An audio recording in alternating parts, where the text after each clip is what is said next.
Have you ever asked yourself, can two women get married and become a family? And what happens if one of those women was born a man? Is she still considered a woman? Times are changing, and they are changing fast.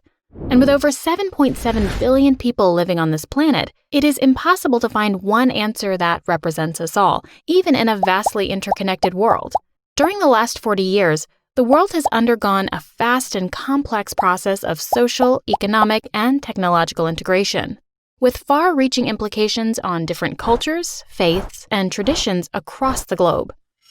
Now, for many people, globalization can be a profoundly enriching process, exposing cultures to new customs and experiences in the name of modernity and progress.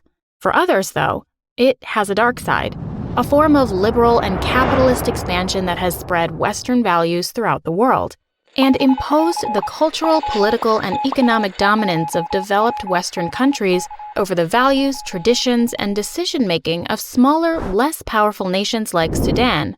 Right now, Sudan is undergoing radical political and social changes and witnessing how its Muslim heritage is threatened by a transitional government eager to pass liberal ideologies on aspects of life considered sacred to the Muslim majority.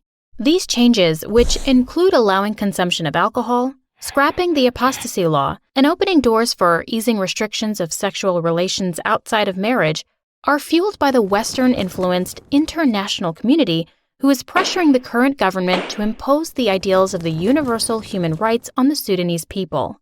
Even if these ideals don't necessarily comply with the local Islamic values and teachings, these impositions have sent Sudanese to the streets in an attempt to defend their culture from what they believe is a tyrannical effort to convert them into a Western-like society.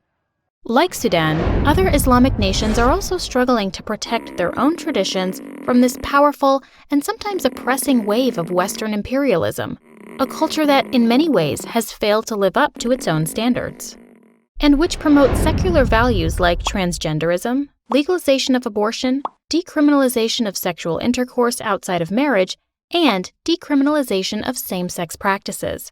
These Western values are being quickly propagated via news, TV shows, books, and movies, and fiercely imposed via international treaties or economic sanctions, creating a one-sided tsunami of misleading ideology that completely disregards the true principles of Islam and sheds a false and negative light on core beliefs and ideals that have united Muslims for centuries. So, what are other challenges being faced by Muslim countries? And how should they deal with these rapid cultural changes being imposed on them? Stay tuned to find out more about the international community's attempts to force a transition contrary to the desires of the Sudanese majority and how the people are determined to stop it.